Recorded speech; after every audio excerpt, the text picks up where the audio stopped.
Sayang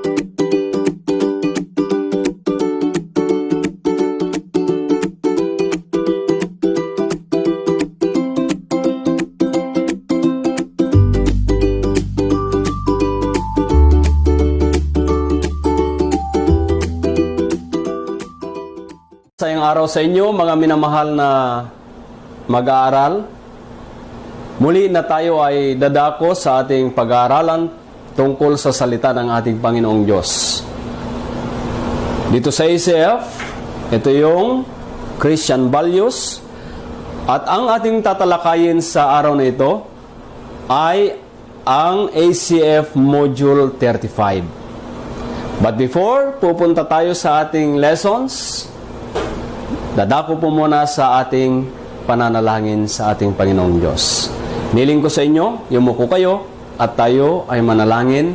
Damhin natin ang presensya ng ating Panginoong Diyos at para bigyan tayo ng karunungan at pangunawa. Manalangin tayo. Ama naming banal, salamat sa pagkakataong ito na muli na kami po ay nagsama-sama upang mag-aral ng iyong salita. Ang dalangin ko po, Panginoong Diyos, ay bigyan mo ang mga mag-aral na ito ng pangunawa na magmumula sa iyong banal na Espiritu. Panginoong Diyos, ikaw ang manguna at ikaw ang madakila sa aming gagawing pag-aaral na ito. In Jesus' name, Amen and Amen. Okay? Handa na kayo? Muli sa araw na ito, ito yung napakagandang araw na naman na binigay ng Diyos sa bawat isa sa inyo, sa ating lahat, lalo na sa inyo na manonood na naman, makikinig ng salita ng Panginoong Diyos, kayong mga nasa inyong tahanan. Pwede yung iba, tawagin yung kapitbahay para makinig. Baka hindi nila alam, ngayon ang araw ng pag-aaral na naman ng salita ng Panginoong Diyos. Okay? Dadako na tayo sa ating pag-aaralan. ACF Module 35, meron tayong tatlong bagay na tatalakayin: obedience o yung pagsunod, God's love o pag-ibig ng Diyos, obligation o yung tungkulin natin. So yan yung tatlo na lessons na magmumula sa Module 35 ng ACF na ating tatalakayin. Alam nyo, nung bata ako at mag-aral pa ako, elementary grade ako, hindi ko na kailangang pautusan sa nanay ko. Sa totoo lang. Kasi, kahit grade 3 pa lang ako, alam ko na yung ginagawa ko sa mga gawaing bahay. Pagkagising ko ng umaga, kukunin ko na yung walis tingting at magwawalis na ako sa bakuran. Lalo na pag bakasyon, pag Sabado, alam nyo, mas lalo kong nagagawa, mga bata, yung mga trabaho ko. Bakit? Eto, ang ginagawa ko, nagbubunot ako sa sahig. Pagkatapos nun, pupunta ako dun sa kulungan ng baboy, ako pa ang maglilinis sa kulungan ng baboy. Alam nyo, sa hirap ng buhay namin, yung nanay ko, pupunta ng bukid maghapon yan. Yung tatay ko, sa bukid din siya. So ako, alam ko yung ginagawa ko kahit di na ako inuutosan. Kasi alam ko na sumunod sa kanila. Minsan lang akong utusan, alam ko na yung gagawin ko. Yun yung pagsunod, totoong pagsunod. Hindi mo na kailangan pautusan kasi. Pagdating naman sa pag-aaral, okay? Online na yung iba. Modular yung iba blended. Wala nang face-to-face.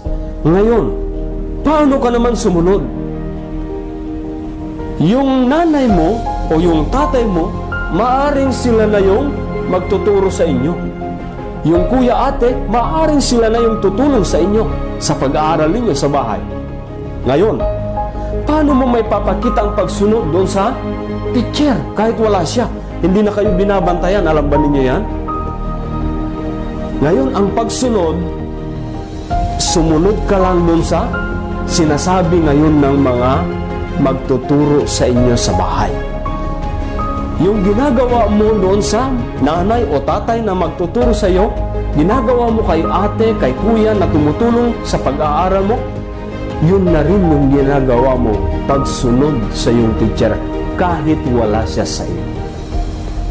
O di ba? Ngayon, paano naman tayo susunod sa Panginoong Diyos? Ang pagsunod sa Panginoong Diyos, hindi lang yung pupunta ka na ng simbahan. Hindi lang yung mag-pray-pray ka na araw-araw. Hindi lang yun. Hindi lang yung magbabasa ka ng salita ng Diyos. Ano ang pagsunod sa Panginoon? Eto ha, tingnan natin ang pagsunod sa Panginoong Diyos. Kung ikaw ay tumigil sa iyong ginagawang masama, kung tinigil mo yung ginagawa mong masama, ginagawa sa kapwa, halimbawa, nakakapag-isip ka ng marumi, halimbawa, ang madalas mong magawa is magmura, ang madalas mo pang gawin ay magsinungaling, pero pag tinigil mo lahat ng yan, ikaw ay sumusunod na sa Panginoong Diyos. O di ba napakaganda? Itigil natin yung paggawa natin ng masama para tayo ay totoong sumusunod doon sa ating Panginoong Diyos. Maliwanag sa inyo yan, ha? Balik tayo ngayon sa ating pag-aaralan na salita ng Diyos. A call to return to the Lord. A call to justice and mercy. The Lord said to Prophet Zechariah to encourage Israel to stop all their evil practices as their ancestors did and return to God. As a result, they repented and admitted their sins.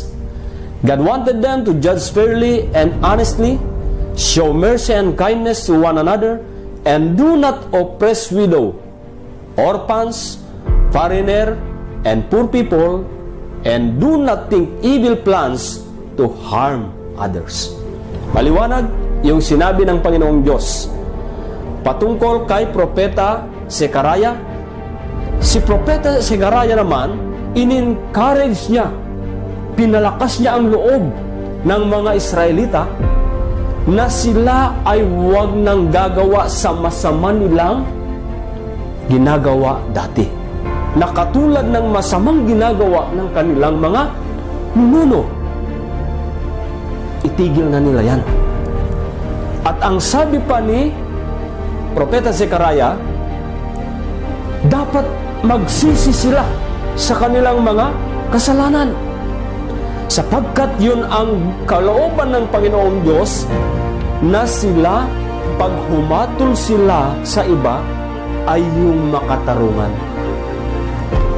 Ano yung katarungan na yan? Tingnan natin yung sinabi niya, na huwag nilang pahirapan yung mga babaeng balo. Yung mga balo. Huwag nilang apihin yung mga ulila. Wala silang kalaban-laban, pero ang ginagawa ng iba pa kasi, lalo pa nilang dinidiin, pinapahirapan. Yung mga banyaga, huwag naman silang maging abusado sa kanila. Yun. Yung mga mahihirap na tao, huwag nilang lalong pahirapan pa. Yun ang sinabi ng Diyos kay Propeta Zechariah na ipinasasabi sa mga tao ng Israel. At huwag silang mag-iisip ng masama para sa ikapapahamak ng kanilang kapwa. So yun yung mga sinabi ng Diyos kay Propeta Zechariah, at yun yung sinabi niya na dapat gawin bilang pagsunod ng mga Israelitang ito sa ating Panginoong Diyos. Kaya kayo, sabi ko kanina, mga minamahal na mag-aaral, ang pagsunod ay yung pagtigil ng lahat ng kasalanan na inyong ginagawa. Kung ikaw, nakita mo yung sarili mo sa sinabi ni Brother Eliezer kanina, itigil mo na yan para makasunod ka sa salita ng Diyos at para makasunod ka sa kalooban ng ating Panginoong Diyos. Second, Ang pangalawa na ating tatalakayin ay pag-ibig ng Diyos o yung God's love. Maaari sa inyo, nararamdaman ninyo na hindi kayo mahal ng mga magulang ninyo. Baka nagkakamali kayo dyan. Sapagkat alam nyo kung bakit? Ano ba yung nanay? Ano ba yung tatay? Alam ba ninyo ang sakripisyo ng nanay? Nanay na lang, unahin natin. Simula nung nagbuntis yung nanay mo sa iyo, pinagbuntis ka niya, nagsakripisyo na siya. Dala-dala ka niya. Kahit saan siya pupunta, dala-dala ka ng nanay mo. 9 na buwan na nasa loob ka ng sinapupunan ng nanay mo. Biruin mo yung sakripisyo niya. Hindi ka ba mahal ng nanay mo? Hindi ka ba mahal ng mga tatay? Mahal ka ng mga magulang mo. Bakit ganun na lang ang pagsasakripisyo nila hanggat sa ipanganak ka? Nung lumabas ka, gabi na matutulog na nga sana yung nanay mo, ano pang ginagawa niya? Pinagtetempla ka pa ng gatas mo. Pinapagatas ka pa ng nanay mo. Puyat yan. At yan yung mga sakripisyo ng mga magulang, lalo na sa nanay. Di ayaw nga ng nanay mo na madapuan ka ng langaw. Kagatin ka ng lamok eh. Yun yung pag-ibig ng nanay. Sila ay nagsasakripisyo upang sa ganon hanggang sa makarating ka ngayon, grade 9 ka na, grade 8 ka na, grade 10 ka na, narating mo na yan, gusto kasi nilang makapagtapos ka. Yung ibang nanay dyan, nakikipaglaba lang, para lang sa ganon, makapagtapos kayo. Yun ang pagmamahal ng mga magulang, ng nanay ninyo. Yung tatay naman, ginagawa niya yung obligasyon na niya, hirap na hirap siya. Doon sa kanyang trabaho, pawis na pawis yan maghapon. Gusto lang nilang maibigay yung pangangailangan ninyo. Gusto lang nila na balang araw, kayo mga minamahal na mag-aaral, ay makapagtapos at mabigyan ng magandang kinabukasan. Yun ang pagmamahal ng mga magulang. Ngayon, yung teacher ninyo, baka akala nyo hindi kayo mahal ngayon. Mahal din kayo ng teacher ninyo. Bakit sila nagsasakripisyo din sa inyo katulad ng mga magulang yan? Bakit nila gustong i-impart yung knowledge nila sa inyo? Dahil gusto rin nila na balang araw maging katulad ka rin nila na professional. Maging doktor, maging teacher, o di kaya maging mayor ka sa bayan mo ngayon. Dahil alam mo na may nagmamahal sa iyo. Kaya't nagpapatuloy ka rin ngayon doon sa mabuti mong pag-aaral. Paano pa kaya ang Panginoong Diyos? Hindi kaya ang Diyos ay Diyos na mapagmahal, mga bata? Ang Diyos ay tunay at sobrang mapagmahal sa bawat isa. Bakit? Tingnan na lang natin. Ano yung ginawa ng ating Panginoong Diyos? Ibinigay niya ang kanyang kaisa-isang anak. Sino yon? Ito ay si Jesus. Anong ginawa ng Panginoong Jesus? Siya yung nag-alay ng kanyang buhay, ipako sa krus, pahirapan, hanggang sa siya mamatay, ilibing. At pagkatapos ng 3 araw, siya ay nabuhay maguli. Bakit niya kaya ginawa yon? Sa sobrang pag-ibig ng Diyos, ibinigay niya ang kanyang kaisa-isang anak. Ganun ka kamahal ng Diyos, bata? O nakita mo na? May namatay sa iyo para mabayaran ang mga kasalanan natin, para mapatawad tayo sa kasalanan natin. Yun ang napakalalim, napakalawak, di natin kayang ipaliwanag na pag-ibig ng Diyos sa atin. Balik tayo ngayon sa salita ng Diyos. Promise blessing for Jerusalem. Promise blessings for Jerusalem. Ang sabi niya, the Lord said to the Israelites to take courage because God will rescue them and their mourning will become a festival of joy and celebration. Then people from many nations and cities around the world, even powerful nations, will travel to Jerusalem to seek the Lord Almighty and to ask Him to bless them. Ito yung sinabi niya. Ang Panginoong Diyos nangusap sa mga Israelita na lakasan nila ang kanilang loob. Sapagkat bakit? Siya yung magre-rescue sa kanila. At gagawin ng Diyos, alam nyo, yung kalungkutan nila, sad sila, gagawin niya ngayon na Festival of Joy. Papalitan niya yun ng kagalakan. Yun din sa atin. Di ba meron ding time na kayo, mga bata, ay tuwang-tuwa? Gawa ng Panginoong Diyos yan. Kasi ayaw niya na kayo ay palaging malungkot. At yun yung sinabi niya, napapalitan niya yung lungkot natin doon ng saya. O, kita nyo? Ito yung sinabi niya, hindi lang saya, kundi ang sabi pa niya, ang lahat ng mga tao na manggagaling doon sa iba't ibang bansa ay pupunta sa Jerusalem upang sa ganon, hanapin ang makapangyarihang Diyos at sasamba sa Kanya at pagpapalain sila ng Panginoon. So napakaliwanag, yung sinabi niya, na pangako na mga pagpapala, hindi lang doon sa mga Israelita, kundi yan din yung pangako ng Diyos sa ating lahat, mga minamahal na mag-aaral. Kayong mga nanay, kayong mga tatay, at kayong lahat na nakapapanood nito, yun ang gusto ng Panginoong Diyos na pinasasabi sa inyo. Number 3, obligation o tungkulin. Ano ba yung obligation o tungkulin? Ito yung mga ginagawa ninyo ngayon. Halimbawa, pagkagising mo sa umaga, ang obligasyon mo o tungkulin mo ay itupin mo muna yung higaan mo. Diba? Huwag ka na lang babangon at aalis. Ayusin mo muna.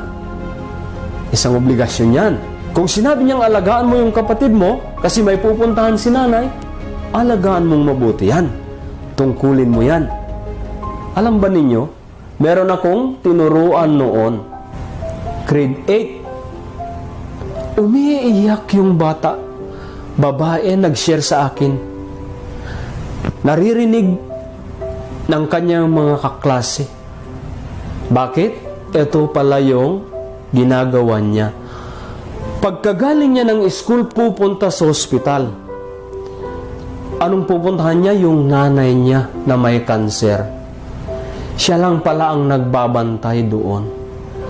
Pagkatapos magbantay, pupunta sa kinaumagahan sa bahay, magluluto ng pagkain, magpapalit na naman, pupunta na naman ng school.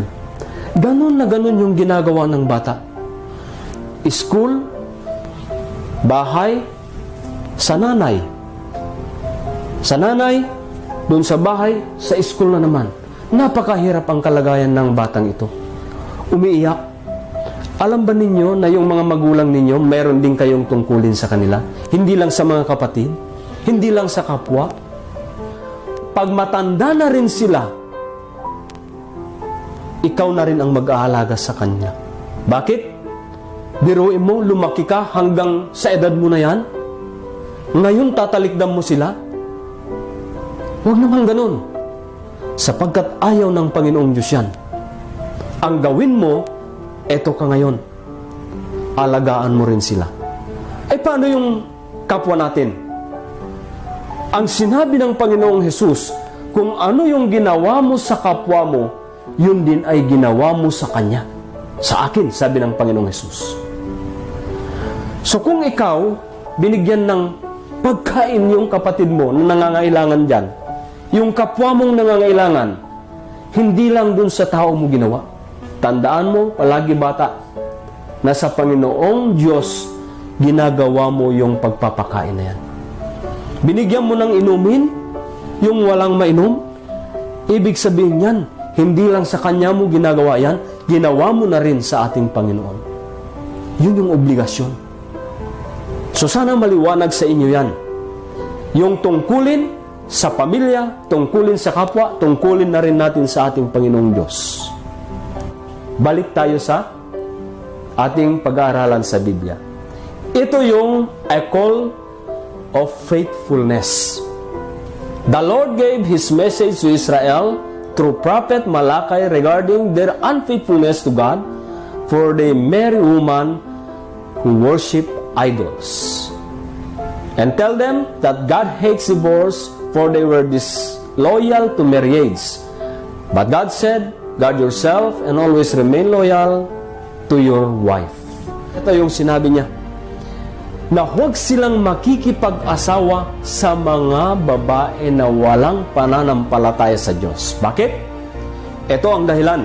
Kasi, baka yung mga babae na yan, mahikayat nila yung mga Israelita na sasamba sa Diyos-Diyosan nila. At alam nyo, pinag-aralan na natin yan. Mga babae na walang Diyos, sila'y tinatawag na pagano. Sumasamba sila sa Diyos-Diyosan. Baka ganun ang mangyari sa mga Israelita. Kaya't ang sabi ng Panginoong Diyos na maging faithful sila, tapat sila. Saan sila mag-aasawa? Yung kapwa nila, Israelita. Okay? Ito rin yung sasabihin. Kayo, bata pa kayo, pero pag na-reach ninyo yung edad na kayo ay mag-aasawa na, kayo dapat ay maging tapat sa inyong mga asawa. Huwag na huwag ninyong gagawin yung ayaw ng ating Panginoong Diyos. Ang gusto niya, pag nakipag-asawa ka na, siya lang ang asawa mo at maging tapat ka sa Kanya. Yung pagmamahal mo, ibigay mo lang doon sa asawa mo. At higit sa lahat, ito yung gusto ng Panginoon. Dalhin mo yung asawa mo para sa Panginoong Diyos. Maliwanag yan, ha? Pangalawa na tingnan natin. Give your tithes to the Lord. The Lord said that the Israelites have cheated in their tithes and offering, that's why they were cursed. But if they will bring all their tithes to the temple, God Almighty will open the windows of heaven and pour out His blessings that there is not enough room to take in it. Ito, mga bata pa kayo, pero balang araw, kung kayo ay nakapagtapos at meron na kayong trabaho, stable na yung mga trabaho ninyo, ang mga sahod ninyo, yung pagkasampung bahagi niyan, yan ang tithes na sinasabi, yan ay para sa Panginoon. Para maliwanag sa inyo. Ibalik para sa Panginoong Diyos yan. Tatanggapin ba niya yung pera? No. Para doon sa simbahan. Pero binabalik lang natin pasasalamat sa Panginoon. Dahil yun ang tungkulin natin. Okay? So sana ito, pinag-aaralan natin na pagbibigay ng tithes, maliwanag sa inyo, at pag nagbigay kayo, mga mag-aaral, manggagaling sa puso yan. Ang sabi sa salita ng Diyos, subukan mo ako, sabi ng Diyos. Kung hindi, bubuksan ko ang durungawan ng langit. Yung bintana ng langit, bubuksan ng Panginoong Diyos upang sa ganun ibubuhos niya ngayon ang Kanyang pagpapala. Labis-labis na pagpapala pag sinunod mo at ginawa mo ang iyong obligasyon o tungkulin para sa Panginoon. Sana maliwanag yan. At kayong mga magulang ngayon, mga nanay, mga tatay, kung meron tayong hanap buhay, saan nanggaling ang hanap buhay natin? Huwag mong sabihin dahil sa lakas mo, huwag mong sabihin dahil sa talino mo. Ang lahat ng ito ay nanggaling sa Panginoong Diyos. Kung meron kang magandang hanap buhay, kung kumikita ka para sa pamilya mo, i-separate mo ngayon yung pagkasampung bahagi. Ibalik para sa Panginoon. At sinabi niya, siyang magbubukas sa bintana ng langit at ibubuhos niya ang pagpapala sa loob ng iyong pamilya. Itong tatlong ating tinalakay, mga minamahal na bata, kinakailangan una, maging masunurin ka lang.